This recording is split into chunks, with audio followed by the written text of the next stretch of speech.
Nós, então, passamos ao primeiro depoimento do casal Doris e Alfredo Bilo, que convivem há 38 anos e são responsáveis na região Rio Grande do Sul 1, Província Sul 3, das equipes de Nossa Senhora, que é um movimento de espiritualidade conjugal.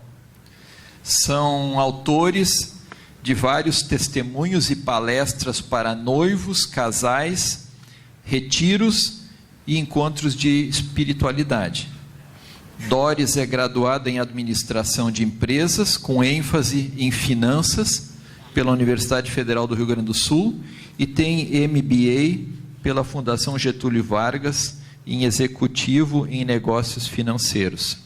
Foi funcionária do Banco do Brasil por 30 anos, no cargo de Gerente de Relacionamento. Alfredo Bilo é graduado em Ciências Econômicas e Direito pela Universidade Federal, aqui do Rio Grande do Sul, pós-graduado em Administração de Empresas, pela mesma instituição, e tem curso de especialização em Direito Comparado pela Universidade do Vaticano, e é empresário.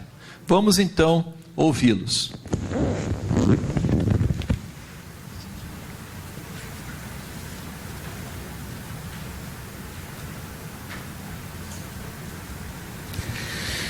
Bom dia, estimados irmãos em Cristo. Somos Doris e Alfredo, casados há 38 anos.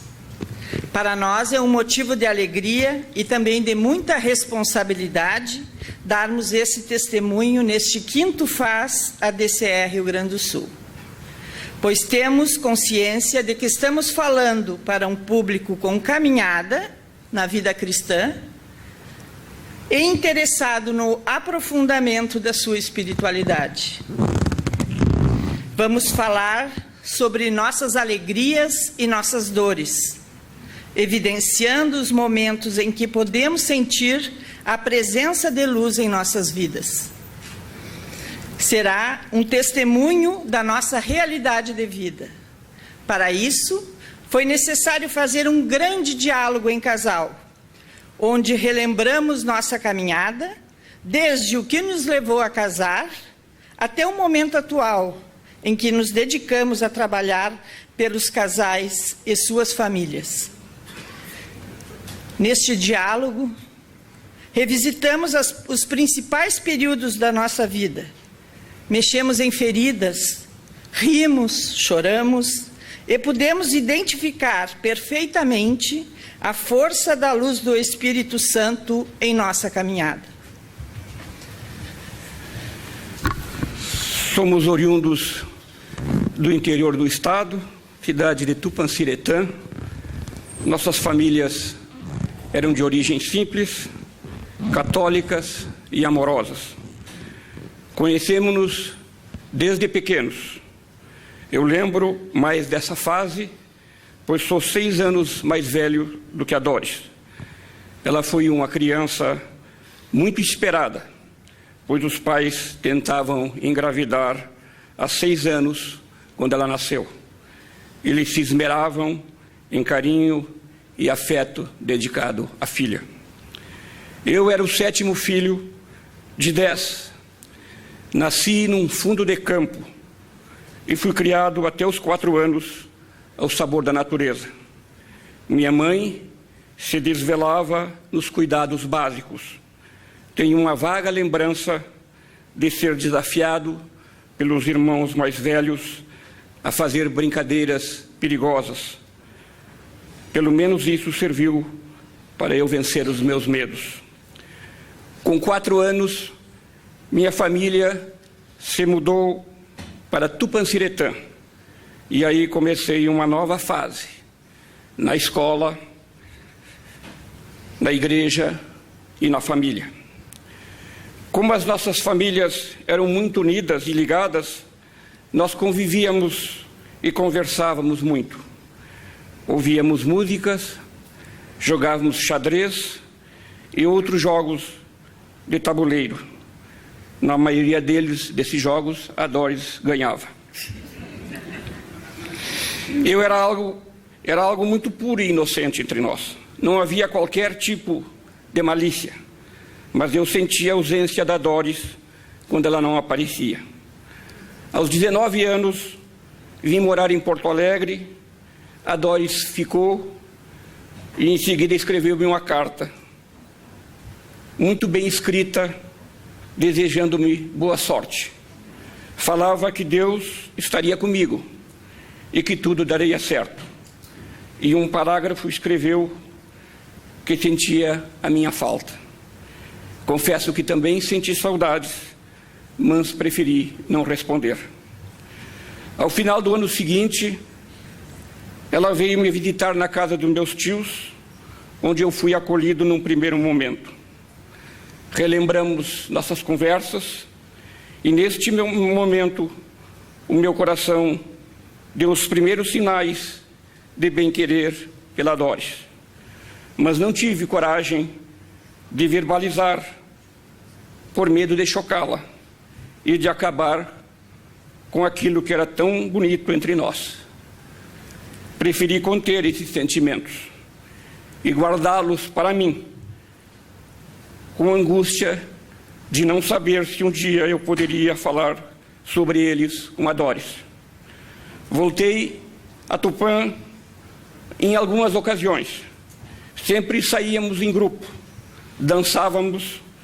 Eu me sentia feliz por estar com ela naqueles breves momentos, mas continuava não conseguindo falar o quanto eu amava.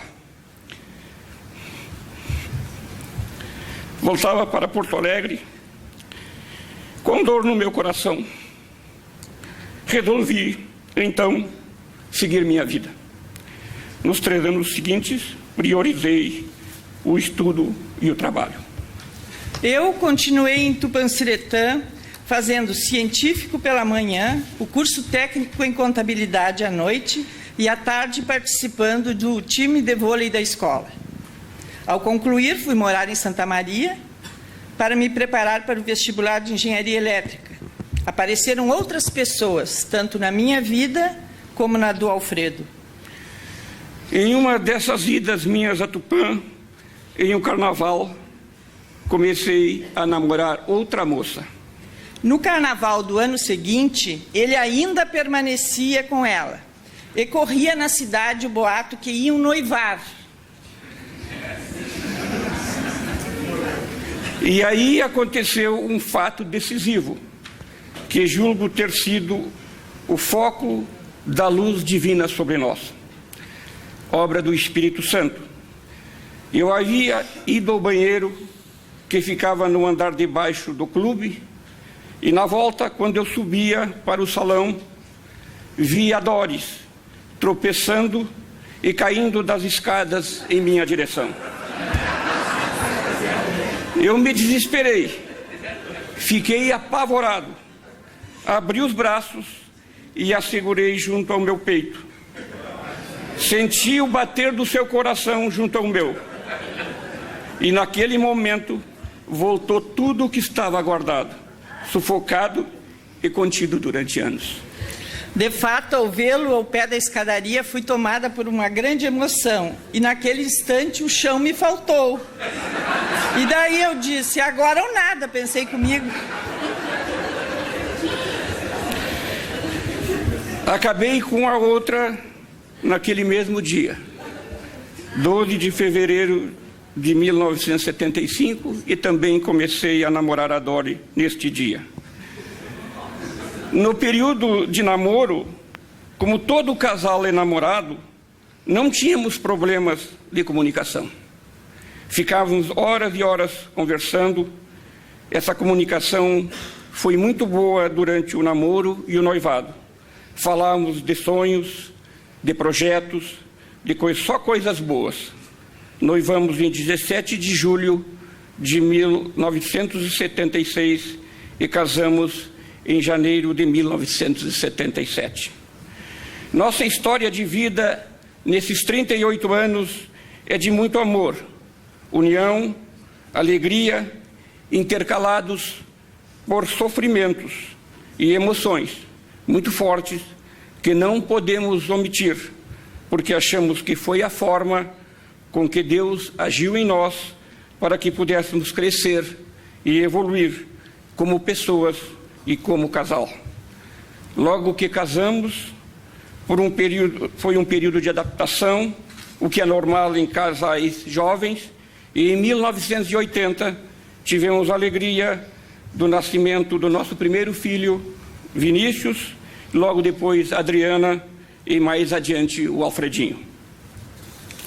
Priorizamos no início da vida de casados a parte intelectual e material, em detrimento do espiritual. Eu estudando engenharia e tendo passado no concurso do Banco do Brasil. O Alfredo já formado, dando um duro danado no trabalho, se sentindo bem autossuficiente e, como se diz na gíria, o rei da cocada preta. Afastamo-nos da igreja, foi quando recebemos um outro sinal do Espírito Santo. Em um fim de semana, demos uma fugida a Tupanciretã com as crianças.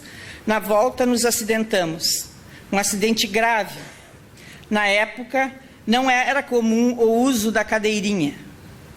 O carro bateu em uma ponte e as crianças voaram pelas janelas. O Vinícius, com 3 anos, bateu a cabeça na mureta da ponte.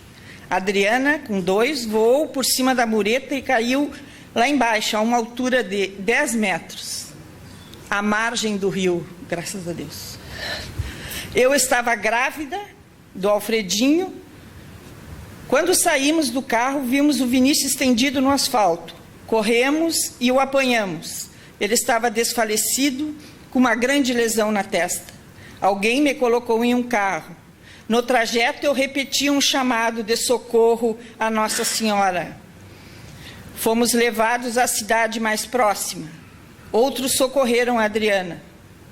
Após os primeiros atendimentos, os médicos desta cidade nos informaram que o estado do Vinícius era gravíssimo, pois havia sofrido traumatismo craniano. Ele deveria ser transferido imediatamente para Porto Alegre. Quando chegamos no pronto-socorro, levaram o Vinícius direto para a sala de cirurgia. A seguir, nos acalmaram e pediram para aguardar. A Adriana foi examinada e ficou em observação. De madrugada, fomos informados de que o Vinícius estava muito mal. Corremos e ouvimos através do vidro. Ele estava imóvel, respirando por aparelhos. Os médicos o haviam operado e informaram que não havia mais o que fazer. Neste momento, eu percebi que não era o rei da cocada preta, que eu não era nada. Então, foi que eu olhei para cima e me lembrei de Deus e pedi clemência. Pedi que Ele não levasse o Vinícius. Rezamos todo o tempo. Foram 5 dias em coma.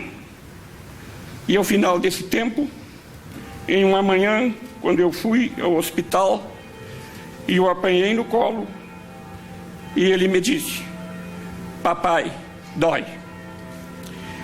Somos agradecidos eternamente pela misericórdia de Deus para conosco. Hoje o Vinícius está com 35 anos e é um filho muito amado. A Adriana é casada com o Fabrício e formam um casal iluminado, caminhando também na busca de Deus. Passada essa crise, nasceu o nosso terceiro filho, Alfredinho. Uma criança linda, teve uma vida normal até os 2 anos, quando começou a apresentar sinais de regressão. Após um processo de investigação, os médicos deram o diagnóstico: uma doença degenerativa de natureza rara, de caráter evolutivo e sem tratamento. Perspectiva máxima de vida, mais 3 anos. Saímos do consultório médico e ficamos como dois zumbis vagando pelas ruas, completamente desorientados e perplexos com aquela notícia. Num primeiro momento, negamos o que tínhamos ouvido. Procuramos outras opiniões de médicos em Porto Alegre e em outros centros especializados. Percorremos também as áreas místicas, das mais diversas, até que percebemos que estávamos nos expondo e expondo o nosso filho. Então decidimos nos recolher com ele e os outros 2 filhos que vivenciaram conosco este período. Cuidamos dele com muito amor. Não sabemos como superamos todos esses percalços. Foram momentos muito dolorosos. A dor da cruz foi intensa. Sob o ponto de vista humano, não teríamos força para esta superação. Certamente o Espírito Santo esteve sempre conosco e nos deu as forças para equacionar nossa vida na rotina do trabalho, cuidados especializados com Alfredinho, sem descuidar dos outros 2 filhos, cada um com as suas necessidades. Crescemos com o sofrimento, aprendemos a amar com doçura, fomos cúmplices um do outro nesses momentos de dificuldade. Porém, não podemos omitir dos senhores as nossas fraquezas, pelos muitos momentos de revolta e de questionamento sobre tudo o que aconteceu. Convivemos com ele até os 8 aninhos, quando ele nos deixou em 1992 e foi morar com o Pai Celestial. Para mim, o sofrimento piorou ainda mais após sua morte. Uma mãe não sabe lidar com a perda de um filho. Passados 2 anos de seu falecimento, minha dor não dava tréguas e eu percebia que já estava comprometendo o nosso relacionamento e a nossa família. Tentávamos manter um tempo para nós, mas o nosso diálogo era truncado, não havia profundidade, deixávamos a desejar no plano espiritual e até então não conhecíamos ferramentas de ajuda ao nosso casal sofrido, machucado e com feridas abertas. Neste período, surgiu uma alergia em meus olhos que os médicos não conseguiam resolver. Um dia, uma dermatologista, olhando com uma lente de aumento, disse: "Interessante, isso parece sal." Aí fez todo sentido, pois eu continuava chorando todas as noites e dormia sem lavar o rosto.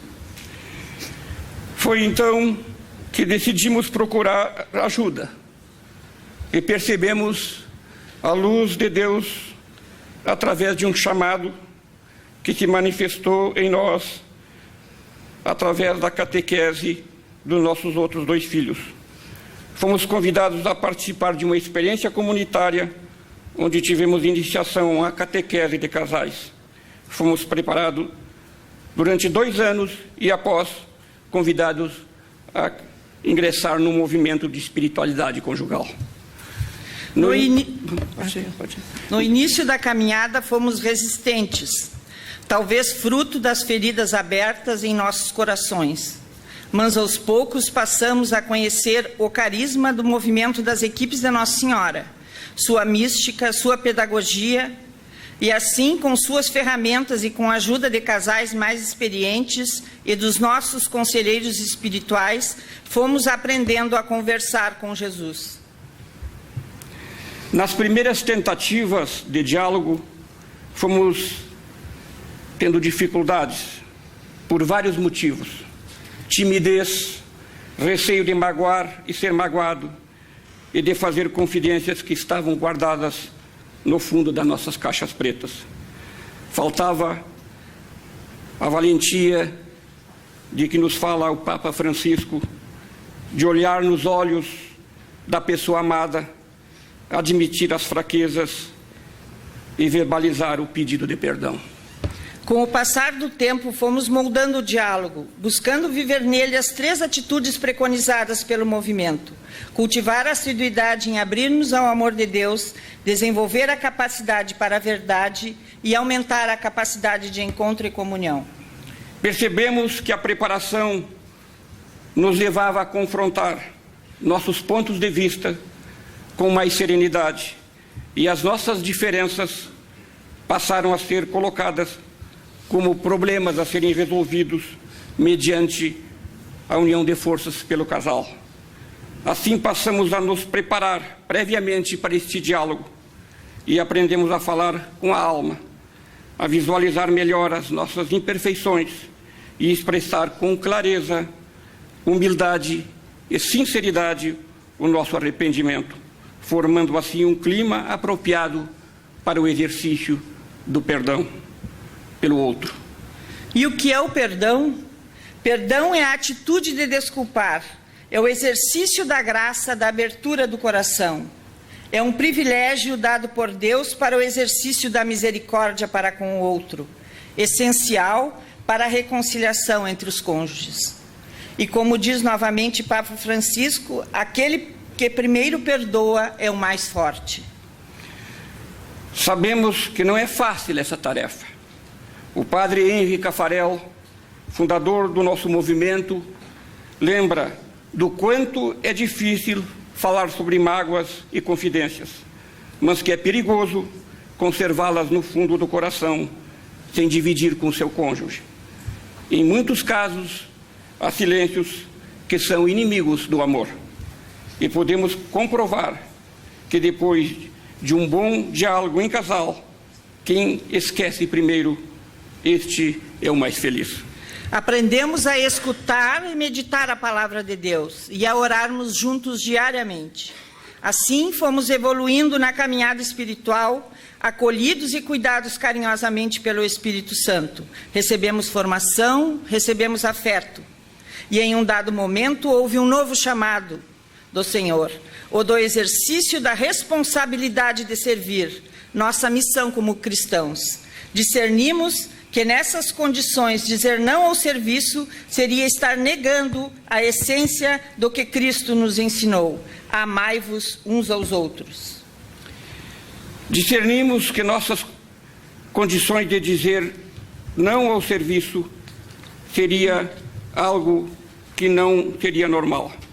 E temos consciência de que fomos chamados a este serviço, não porque merecêssemos, mas porque houve um olhar de amor de Deus sobre nós, apesar de nossas fraquezas e dos nossos limites. Um chamado a um amor maior. Percebemos que o Senhor, ao dirigir sua luz sobre nós e confiar-nos uma responsabilidade, nos fez a mesma pergunta que fez a Pedro por 3 vezes: Pedro, tu me amas? Essa é a única condição colocada pelo Senhor. Para nós, isso tem sido uma bênção. E o sim é uma oportunidade de nos renovar no espírito, no louvor e na ação de graças, de irmos ao encontro do outro e escutarmos o outro e aprendermos com ele. Encerra, Alfredo, encerra. Estamos aqui. Como o tempo esgotou, nós vamos fazer um fechamento. Lembremos-nos dos que nos ensina o padre Henri Caffarel, o fundador das equipes de Nossa Senhora, da importância da oração, do absoluto, do estudo, da meditação, e que a vida espiritual não se fecha no cristão em si mesmo. Muito pelo contrário, faz com que ele se abra largamente para os outros, para a igreja e para o mundo. No final desse testemunho, queremos agradecer a Deus pela graça de sua luz sobre nós, agradecer pelos nossos sofrimentos que nos tornaram melhor do que seríamos sem eles, agradecer por nos ensinar a dialogar em casal, com Ele no meio de nós, curando as feridas um do outro e estabelecendo regras de vida para o nosso futuro. E assim, vamos caminhando sob a luz maravilhosa de Deus, amparados pela sua misericórdia, que haverá de manter o nosso amor vivo para sempre. Paz e luz a todos nós.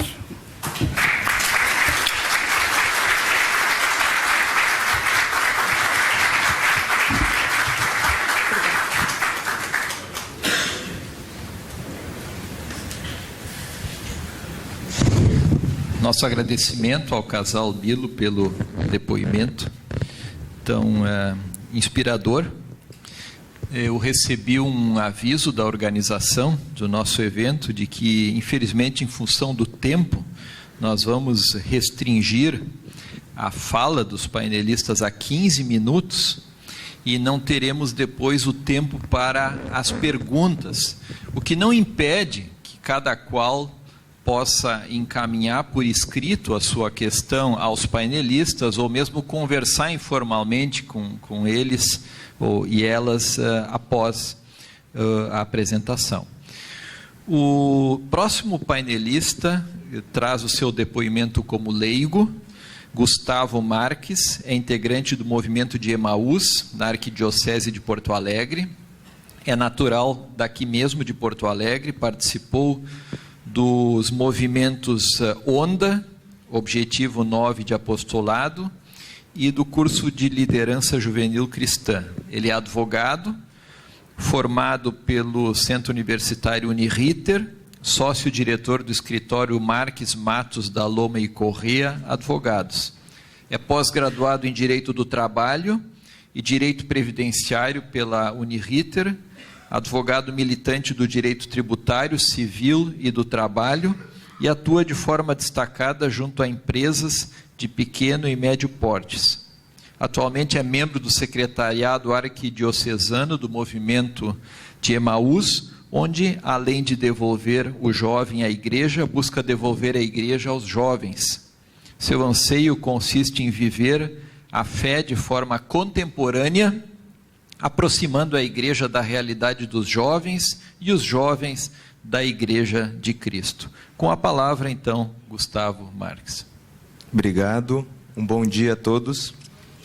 Agradeço a oportunidade de compartilhar esse momento com vocês, dividir um pouco das minhas experiências de vida e um pouco do que eu penso também, né, sobre essa temática, uma temática muito importante, a presença da luz na nossa vida, a presença da luz na minha vida. Toda essa fala que eu vou, esse momento que eu vou trabalhar agora nesse instante, eu trabalho sob uma ótica, né? Que nós só vamos conseguir viver plenamente essa luz quando nós partilharmos ela. Como o Jorge disse de manhã, é dando que a gente vai receber. É oferecendo essa luz que a gente vai ter uma oportunidade de receber uma luz ainda maior, conseguir intensificar ainda mais essa luz. Mas que luz é essa? A gente vai, com certeza, nesses 2 dias de encontro, receber diversas explicações de diversas naturezas, e todas corretas, todas tendo o seu fundo de verdade, o seu fundo de razão. Todo mundo aqui presente sabe da importância dessa luz na vida de cada um, né? E que nós devemos constantemente alimentar essa luz, exercitar essa luz. O ser humano, ele trabalha muito na ideia do exercício, o exercício da fé, o exercício das suas experiências, o exercício da sua vivência em si. Também por esse motivo eu imagino que as pessoas estejam aqui, para conseguir sentir um pouco mais dessa luz e exercitar essa luz. E desse conceito surge um desafio. Como é que nós conseguimos devolver essa luz para o mundo? Nunca nós vamos conseguir ser tão brilhantes quanto essa luz. Nós não conseguiremos ser tão brilhantes quanto ela, mas nós temos que ter a aspiração de conseguir refletir essa luz, de conseguir levar um pouco dela para o mundo. E como é que nós podemos refletir essa luz? De que forma? Quais são os meios que nós temos? Foi colocado também pelos nossos colegas painelistas aqui, levando amor a esse mundo, levando mais amor. E esse amor, não um amor sentimento, mas um amor serviço.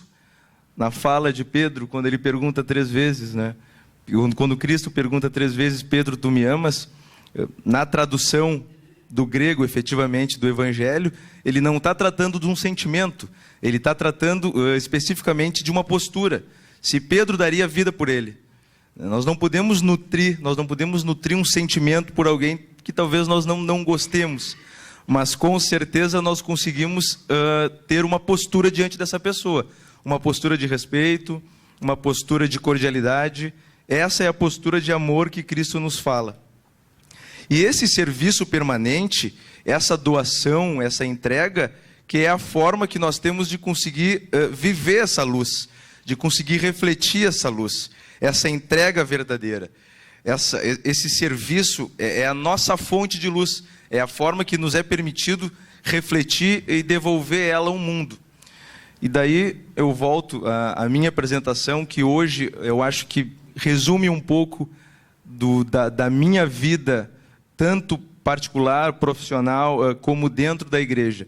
Hoje eu sou integrante do movimento de Emaús, com o objetivo claro de trazer um pouco mais dessa luz para o mundo, né? De conseguir fazer com que as pessoas não tenham preconceitos diante dessa temática, de conseguir fazer com que as pessoas se sintam à vontade diante desse tema, diante de quando forem falar de Cristo, né? E ao refletir essa luz, quando a gente tenta fazer isso daí, a gente cumpre também com o grande pedido que Cristo fez para nós, né? Nós estamos levando esse evangelho vivo para o mundo, levando esse exemplo para o mundo. Essa seguramente é a principal receita que a gente vai ter de como viver nessa luz. Nós só vamos conseguir nos manter nessa luz trazendo essa nossa experiência, trazendo um pouco desse evangelho, dessa luz, de refletir essa luz no mundo. E nessa ânsia, nesse objetivo de constantemente buscar devolver essa luz para o mundo, é que nós vamos conseguir tornar ela cada vez mais intensa. A gente vai oferecer essa luz, oferecer esse serviço para os outros, esse serviço verdadeiro, esse serviço de entrega. O casal painelista também colocou, quando eles foram chamados a esse serviço, é nesse momento que nós conseguimos efetivamente irradiar um pouco dessa luz, iluminar um pouco mais esse mundo, tornar ela mais intensa também na nossa vida.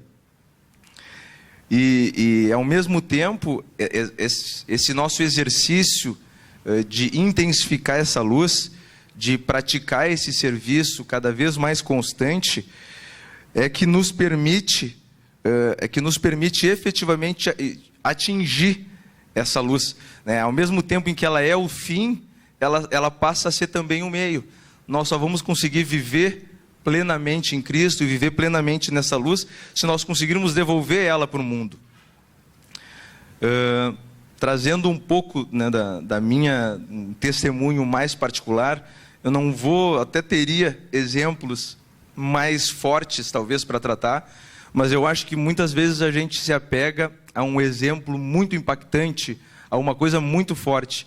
Só que é nas pequenas coisas do dia a dia que efetivamente a gente consegue fazer a diferença, né? Efetivamente, no meu trabalho, com os meus colegas, eu tenho colegas, por exemplo, tenho 3 colegas sócios, que 2 deles são cristãos, um deles não é cristão.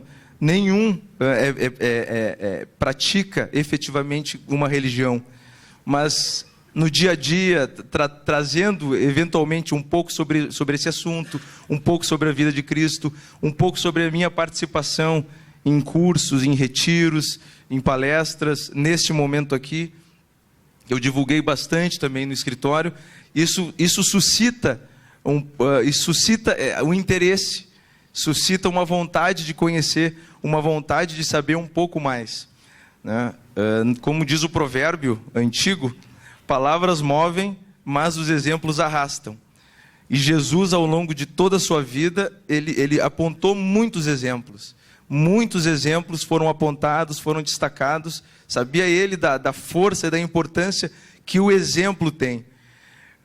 Eu tento, na minha vida, com as minhas dificuldades e com as minhas limitações, viver um pouco dessa luz para me tornar um pouco exemplo naquilo que me cabe, daquilo que me é possível.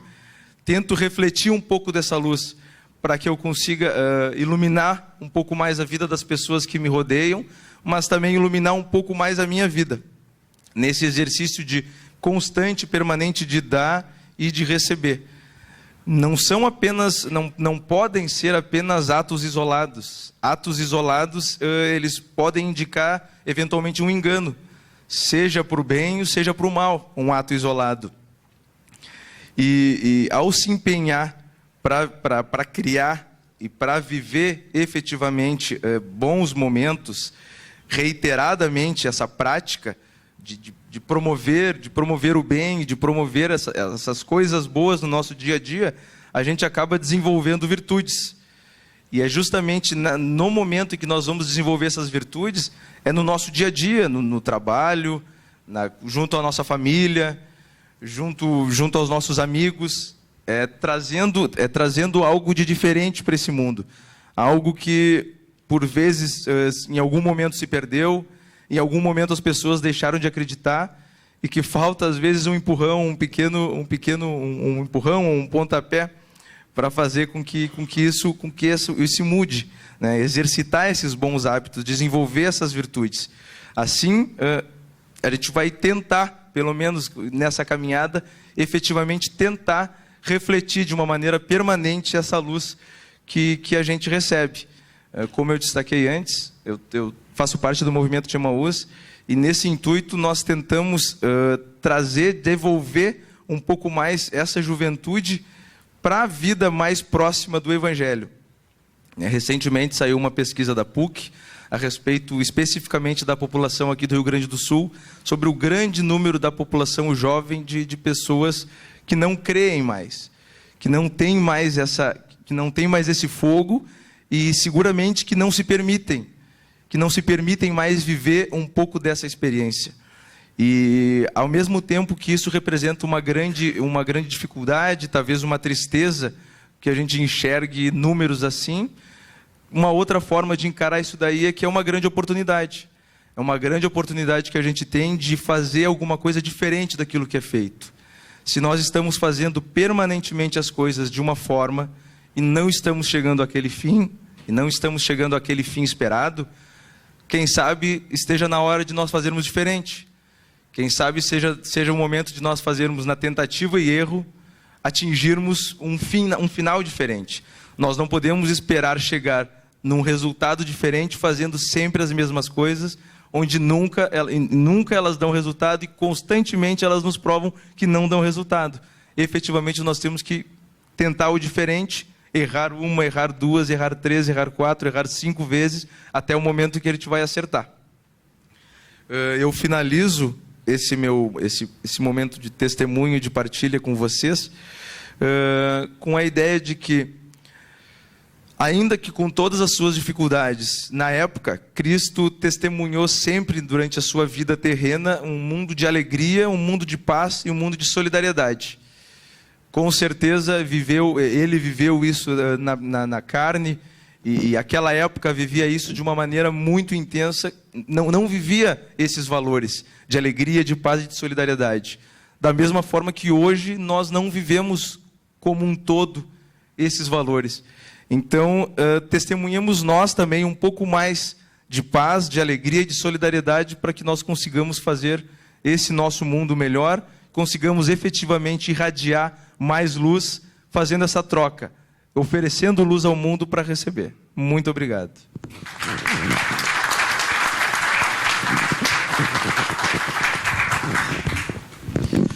Muito obrigado ao Gustavo pelo depoimento. E eu passo agora a apresentar, então, a nossa painelista Maria Virgínia Soares Cavalieri, conhecida Ricardo, como posso Gigi. te interromper? Sim. Como nós não temos tempo, Sim. o currículo é o papel que fala, Sim. podemos dispensar essa parte? Perfeito. Tá bom? Aí a gente economiza tempo. Quem quiser currículo, entra na internet e encontra isso tudo.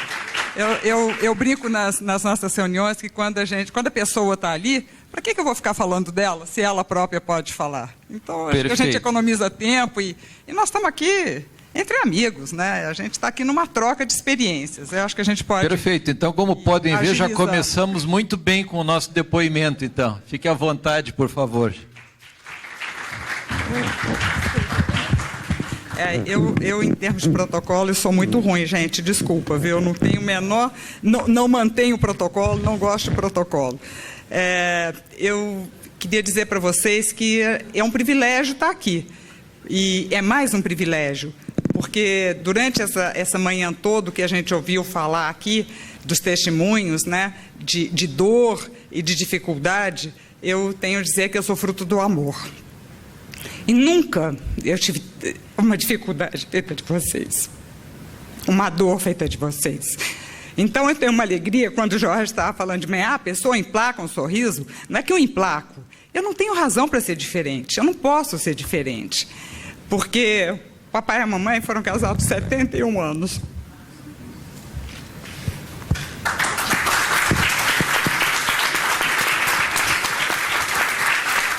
Não é tristeza, mas é uma saudade grande, porque o papai morreu com 98 anos no começo do ano. E foi uma vida maravilhosa. E a gente sente, outro dia eu falei, eu morro de saudades. Aí a pessoa falou, não, você não morre, você vive com saudades. E vai ser eterno, porque era uma pessoa muito especial. Era das equipes de Nossa Senhora também, foi um dos fundadores aqui no Brasil. E o papai foi um dos fundadores da DCE, também aqui no Brasil, junto com os padres do Colégio Santa Cruz, o padre Cafarel, o padre Corbey. E foi uma vida, né, muito maravilhosa. E quando eu começo a falar, eu sempre peço que o Espírito Santo nos ilumine, mas que também abra os ouvidos de vocês, porque a comunicação é uma coisa muito difícil, né? Muitas vezes o que eu estou falando não é o que a pessoa está captando. E eu imagino o quanto que Cristo deve ter sofrido com isso, porque ele, na sua grandiosidade, falava, cara, esses caras não estão entendendo nada do que eu estou falando, né? Então podemos montar uma tenda aqui, vamos ficar aqui. O que é isso? O que vocês estão me propondo, né? Então, que vocês também possam entender um pouco e que eu possa compartilhar com vocês dessa experiência de vida empresarial. Peço desculpa pela emoção, sou uma pessoa emotiva mesmo, o pessoal da família toda fala, não deixa a gente falar aqui, quando ela começa a falar todo mundo chora. Desculpa, vocês choram e a gente depois lava o rosto para não dormir com os olhos cheios de sal, né? E vamos em frente, né? E eu muitas vezes esqueço de passar também os slides, viu?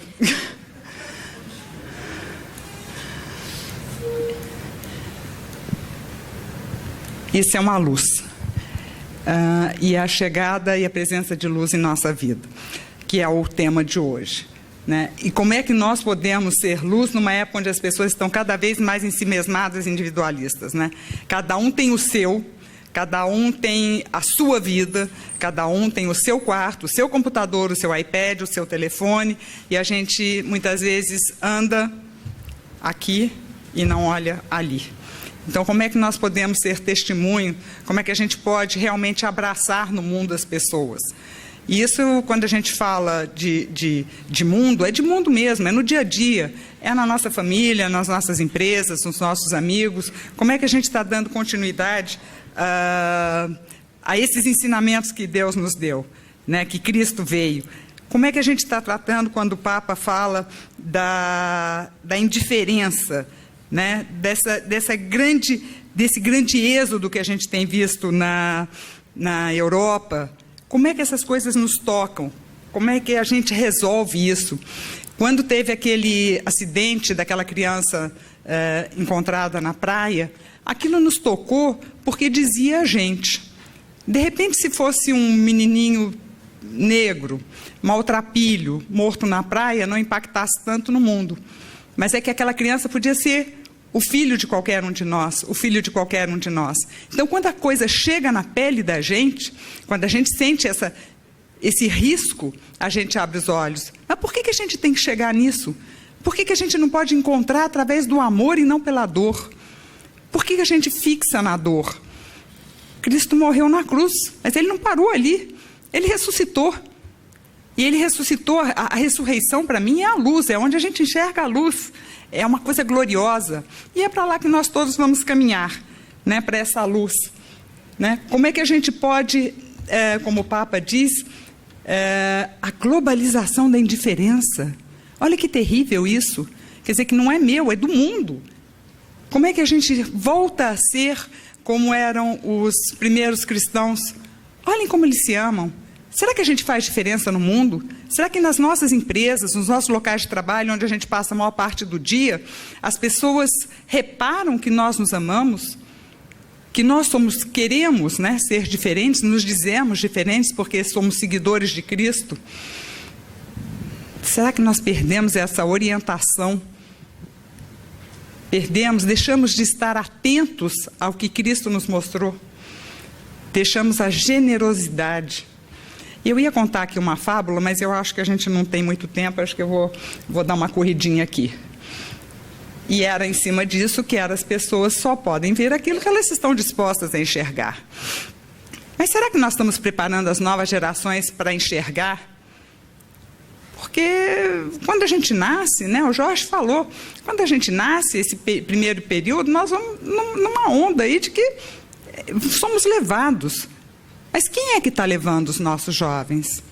Quem é que está levando os nossos filhos? Qual a referência que a gente está dando para essa nova juventude? Então, quando fala de juventude, que é a juventude do nem, que não fazem, não trabalham, não estudam, não casam, não nada, eles são frutos do que nós passamos para eles.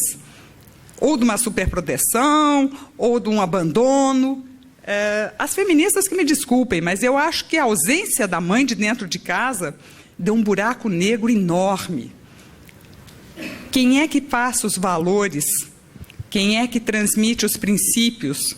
Se não a mãe. Homens, desculpem, mas somos nós mesmos, e é uma responsabilidade enorme nossa. É lógico que não dá para faltar o pão. A barriga, quando ronca, a cabeça não pensa. Precisa ter pão na mesa, sim.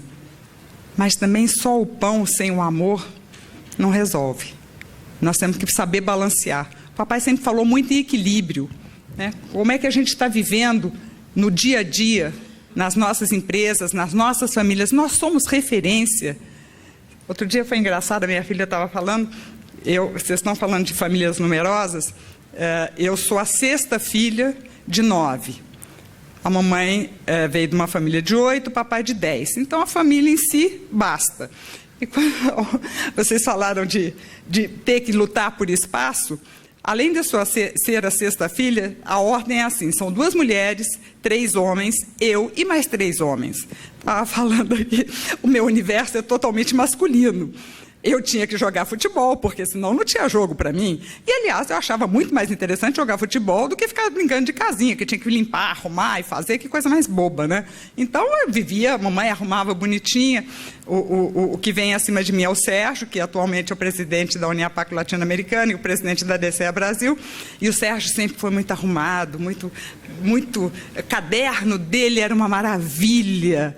Eu suo na mão, meu caderno borrava, a margem saía toda borrada. Eu gostava de jogar futebol, a mamãe arrumava, queria botar laço, eu achava aquilo péssimo, porque eu queria ir para a vida.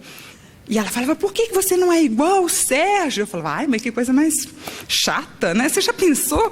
Se você chegasse aqui em casa e perguntasse, o que vocês querem hoje para o almoço, todo mundo? Feijão com arroz, olha que coisa sem graça. Aí um queria ovo, outro queria muito mais animado. Quer dizer, a diversidade, né? E isso é muito bom, mas a gente tem que saber lidar com essa diversidade também, né? A subsidiariedade. Outro dia o padre falou na missa uma coisa muito interessante, que é fazer com e não fazer para. Muitas vezes a gente faz para, e a produção é muito melhor quando a gente faz com, né? É o princípio da subsidiariedade. É a gente fazer até um período onde aquela pessoa não tem capacidade para fazer. Mas, a partir dali, dar asas a ela. Vocês estavam falando do troféu, né? Um agradecimento que vocês fazem aqui, que é uma asa só, né? E as asas junto voam, uma sozinha não faz. Mas, a partir dali, você desenvolver a asa e voar. Né? A questão, até falou-se um pouco aqui de política. Realmente, se a pessoa está numa necessidade extrema, você não pode falar, vai embora daqui, se vira. Não, vamos alimentar. Mas como é que você vai conseguir a comida do próximo dia? Dentro das nossas empresas, será que nós estamos preparando as pessoas? Será que nós queremos gente melhor mas nós não queremos compartilhar essa melhora das pessoas.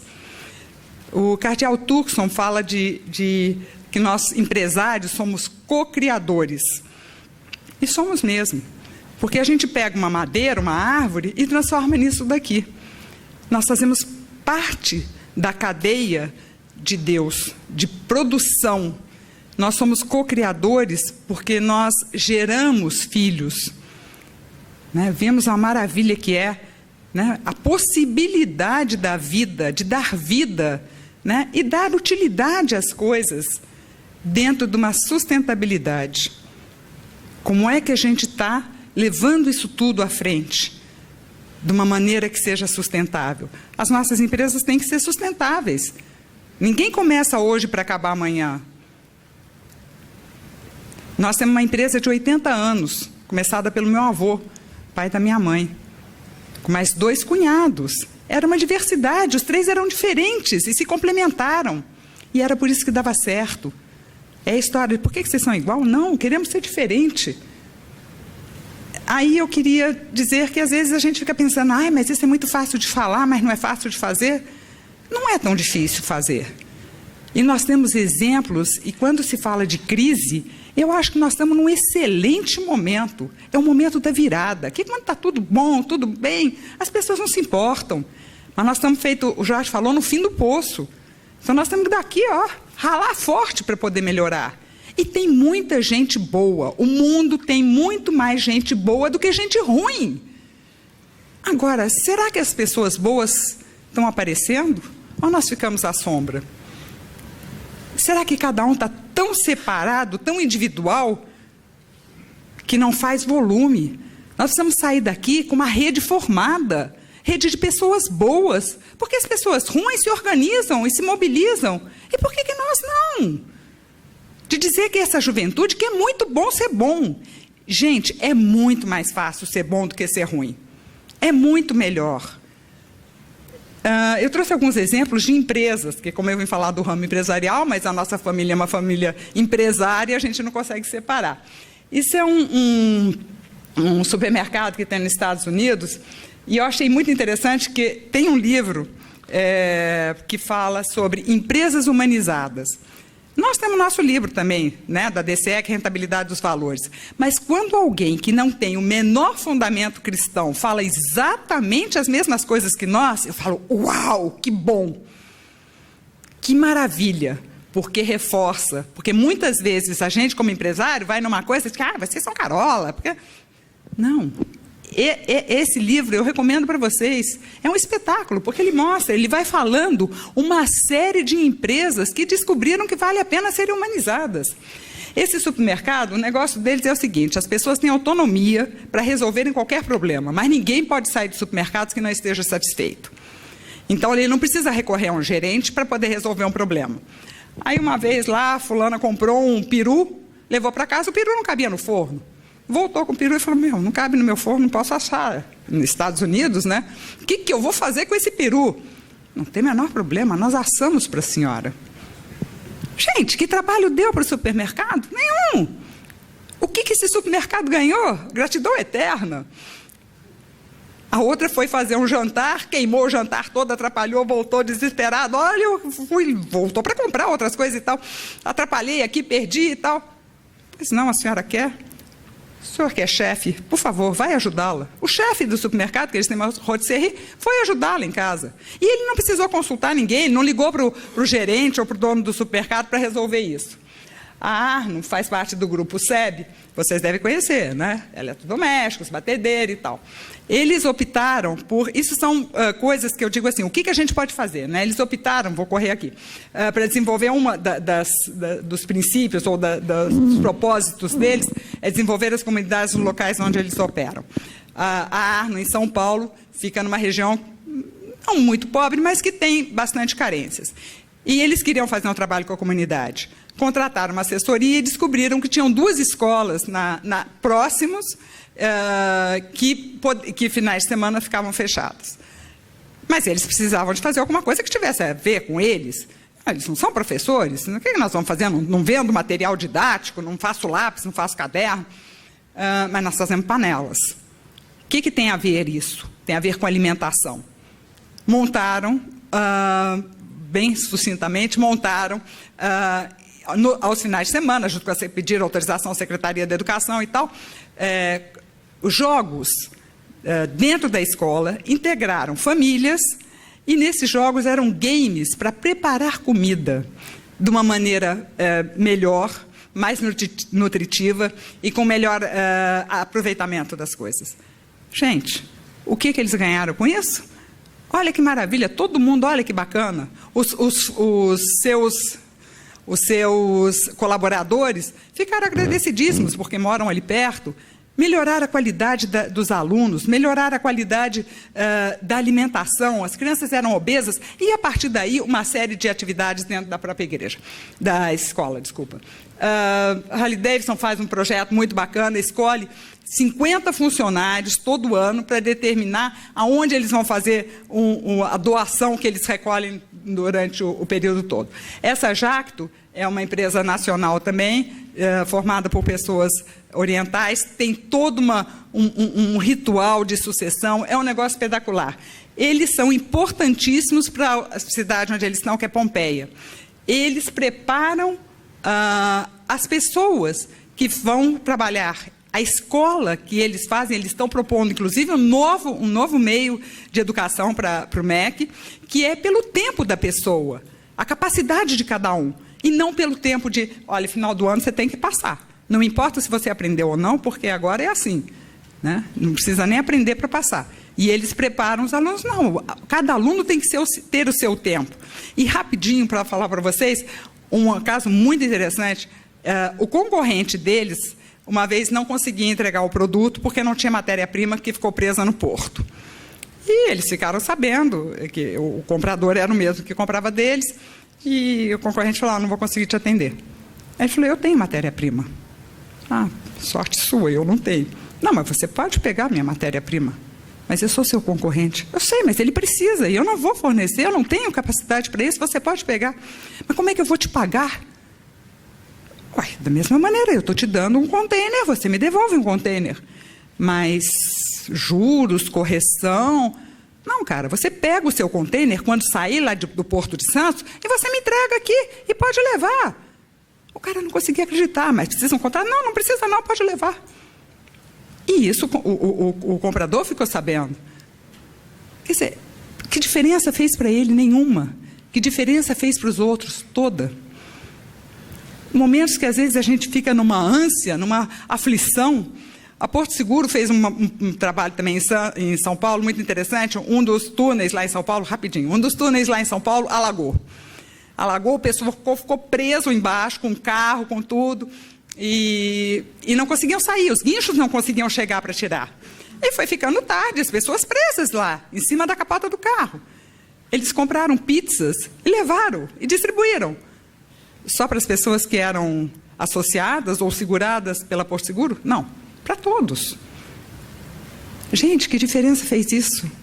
Para Porto Seguro, nenhuma. Que diferença fez para os outros que estavam ilhados lá? Toda. Ações simples de olhar, de enxergar, de ver perto. E aí, hoje de manhã, foi falado, vocês são a luz do mundo. Não se pode esconder uma cidade construída sobre esse monte. Cada um de nós tem que sair daqui sendo luz no mundo. Agora, se nós sairmos juntos... Nós vamos ser um holofote, nós vamos iluminar o mundo. Não podemos sair daqui desgarrados. Eu tenho uma aflição danada de quando termina um evento qualquer, vamos até logo, hein? Prazer, valeu, olha, troca o cartão, nunca mais se encontra com essa pessoa. Gente, nós precisamos ter uma missão, um propósito. Nós temos que sair daqui com razão de transformar o mundo, de deixar como legado um espaço melhor. Eu tenho vergonha de deixar o Brasil do jeito que está. Eu não quero deixar isso de legado. A gente tem que mudar.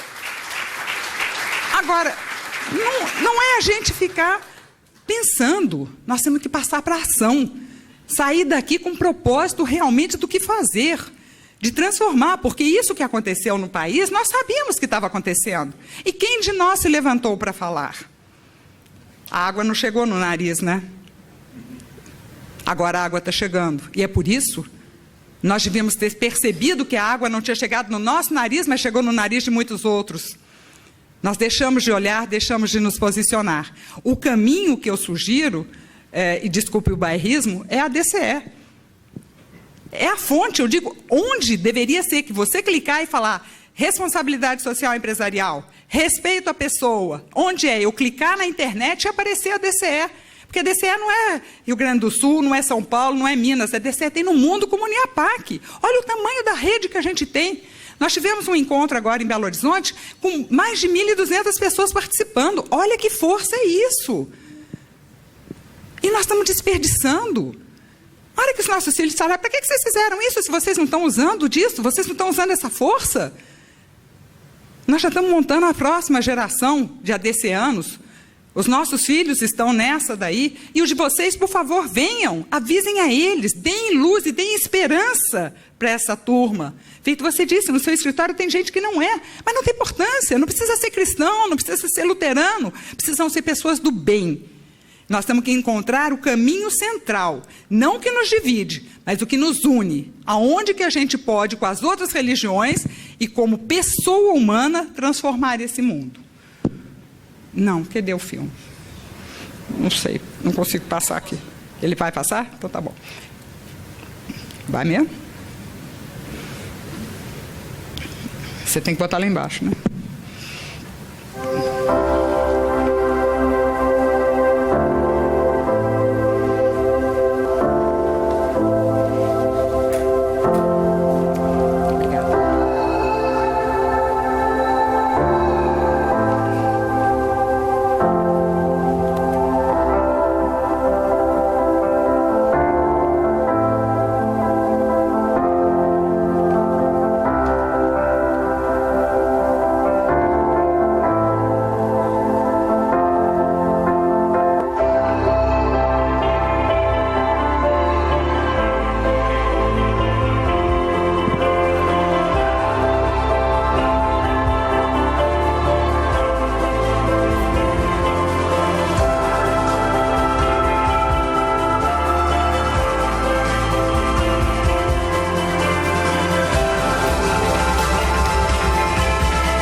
Nosso tempo exige uma postura mais humana. Evoluímos, mas há muito o que fazer. 130 anos atrás, a escravidão era legal no Brasil. 85 anos atrás, mulheres não votavam no Brasil. 50 anos atrás, não existia consciência ambiental.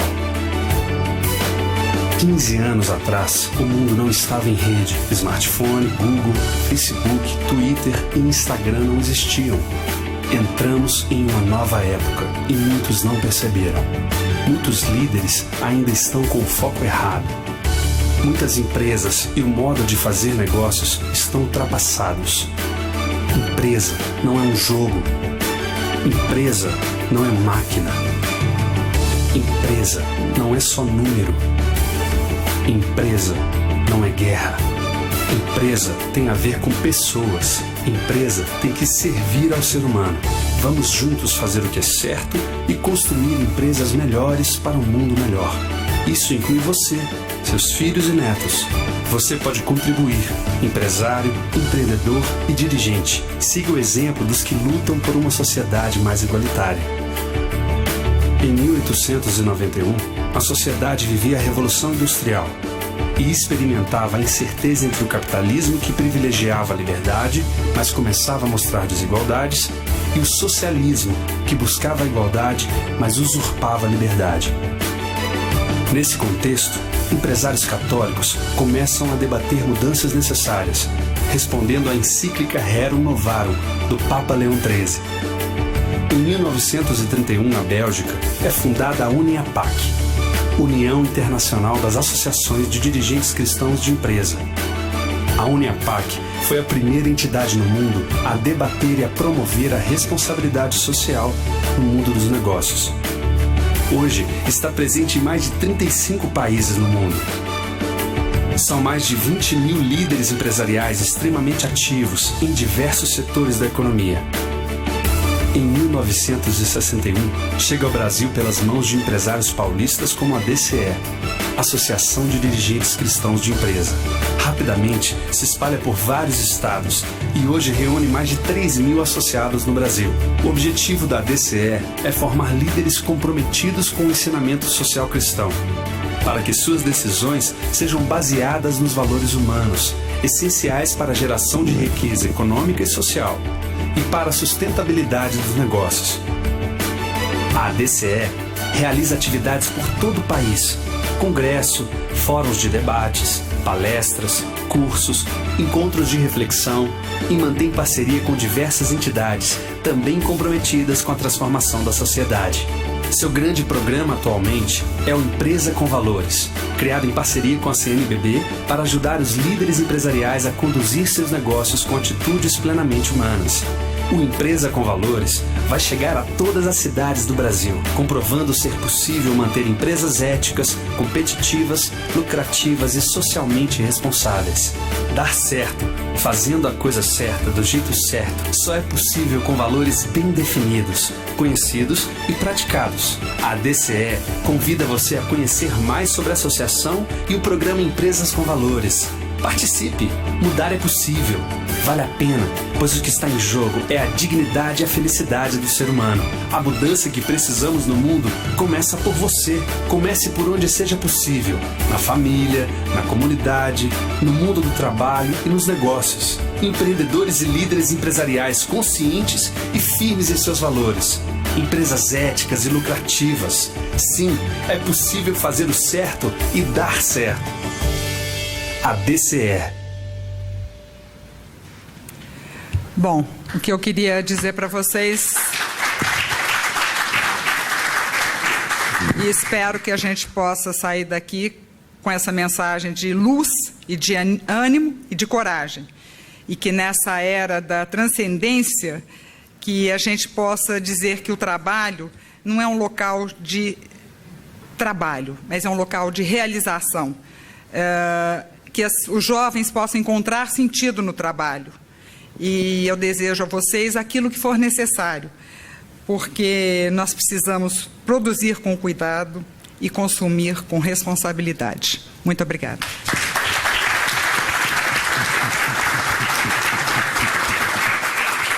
Obrigada, Ricardo. Você pode deixar aqui? Pode, né?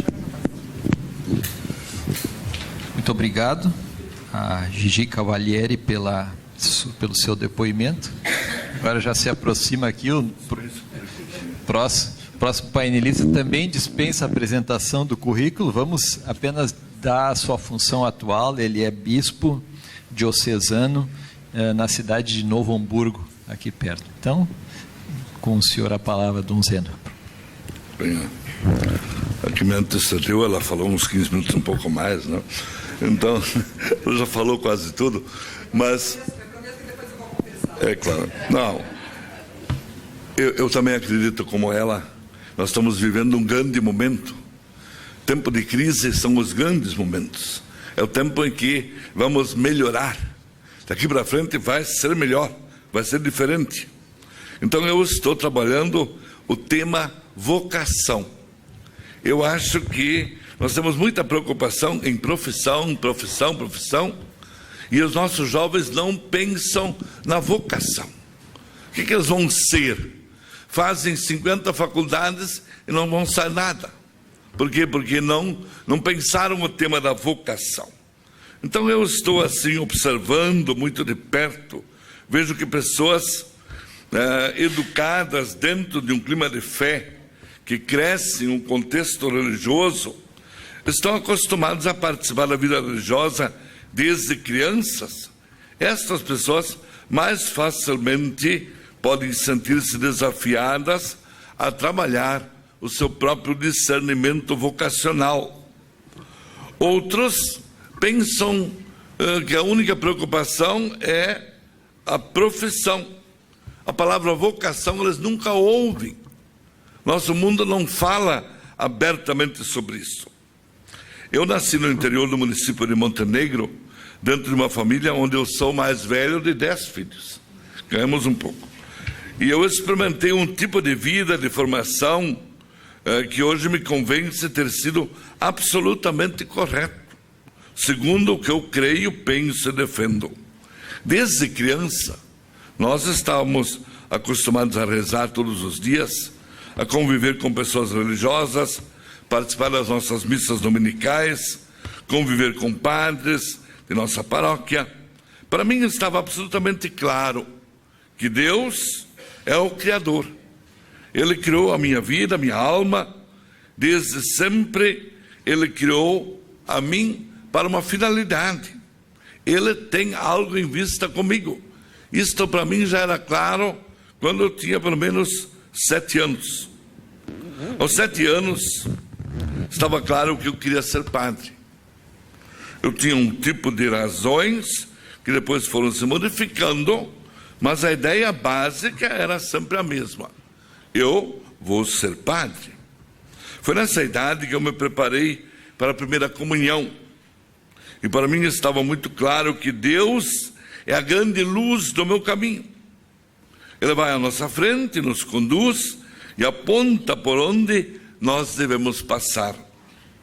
Os anos de escola jamais abalaram esta minha fé, compartilhada com meus colegas, vivida na família e em toda a comunidade profundamente religiosa. Lá eu era conhecido como bom aluno, como coroinha exemplar, sempre ao lado do padre, e plenamente disposto a ser padre também. Quando eu entrei para o seminário, isso não causou nenhuma estranheza para ninguém, porque todos sabiam, é isto que ele gosta de fazer. Aos 13 anos, quando se tratou mesmo de entrar no seminário, eu acrescentei mais um elemento na minha motivação. Eu não queria mais ser jesuíta, porque eu não queria correr o risco de mais tarde me tornar professor, porque eu queria ser padre, trabalhar em paróquia. Não sei se foi por isso que, desde que eu fiquei padre, fui professor. Eu fiz os 7 anos de seminário menor, depois passei pela Faculdade de Filosofia em Viamão, e no final daquele segundo ano, nós fomos colocados diante de uma opção: ou imediatamente entrar na teologia, no recém-criado Instituto de Teologia da PUC, ou então sair do seminário. E eu tinha para resolver isso uma noite. Eu fui passar essa noite na capela diante do sacrário. Lá para Santos me acordei e eu estava absolutamente claro: o meu caminho é este. Eu vou entrar na teologia, eu vou ser padre. Eu decidi tudo em uma noite. Capela diante do sacrário. No fim, para mim, estava claro: eu vou para a teologia, este é o meu caminho e eu vou seguir por aqui. Esta opção me deu muita segurança e serenidade, enquanto muitos de meus colegas ainda estavam cheios de dúvidas. Para mim, o estudo de teologia tinha uma meta: tornar-me padre, trabalhar no meio do povo, anunciando essa mensagem, procurando assim levar uma luz para todos aqueles que me serão confiados. Mais tarde ainda, concluímos filosofia paralelo com a teologia. Assim, em 13 anos de seminário, eu estava pronto para ser ordenado e me tornei sacerdote, após longa, amadurecida reflexão e oração. Por isso, enquanto isso, eu vi muitos jovens da minha idade, cheios de dúvidas, indecisos, infelizes, porque não sabiam o que fazer da vida. Alguns até mesmo eram meus colegas de seminário. Mais tarde saíram ou foram mandados para casa, precisamente por não conseguirem fazer uma opção, por não saberem decidir por onde iriam caminhar. Durante 30 anos, exerci meu ministério sacerdotal, procurando ajudar muitas pessoas a descobrirem a sua vocação e a investirem sempre mais na vida espiritual e religiosa. Nesse tempo nós começamos com o CLJ, curso de liderança juvenil. Aqui tem gente que fizeram CLJ comigo, o que me trouxe muitas alegrias, também preocupações. Trouxe-me também uma convicção. Um jovem que quer ser feliz, ele precisa descobrir a sua vocação e segui-la com intensidade. Uma autêntica vocação vocacional se faz diante de Deus na oração. Sobre isso eu falei muitas vezes para os jovens e muita gente me agradece por isso. Depois a igreja me chamou ao episcopado. Atualmente, uma das minhas principais atribuições são as milhares de crismas que eu faço todos os anos.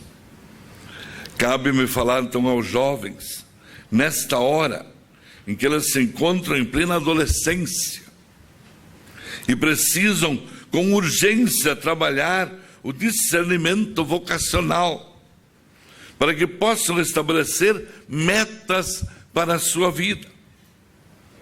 Quem uma vez tem metas, olha para frente e vai. Esse me parece o caminho normal de uma pessoa que tem fé. O grande problema consiste em encontrar um sentido para a vida, seguir uma vocação, atender a um chamado em pessoas que não têm fé e vivem a hipótese de Deus não existir e de não ser com eles. Evidentemente, tudo isso fica muito mais difícil. Esse é um momento dramático de nossa juventude. Ao menos de muitíssimos jovens estão aí se preparando profissionalmente, estudam muito. No entanto, vivem na dúvida a respeito de Deus. Com isso, a vida passa a ter pouco sentido, a esperança diminui sempre mais, e tantas vezes entram num beco sem saída, numa estrada sem uma direção. E quando se encontram nesta situação, procuram sempre lugares escuros, os becos mal iluminados da noite, escuridão. Parece que a luz ofusca a vista. Por isso vocês estão acostumados a ver as cracolândias por aí na televisão. São sempre, inevitavelmente, lugares escuros. E São João já dizia, lá no escuro, lá não tem luz. Lá parece que Deus está mais longe. Muita gente procura lá no escuro a realização de sua vida. Infelizmente, acho que nós temos um momento muito oportuno, uma grande oportunidade, tempo de crise. Todos querem ouvir, falar sobre isso, e nós abordarmos o tema da linha da vocação. Deus nos criou e Ele tem um plano a respeito de cada um de nós.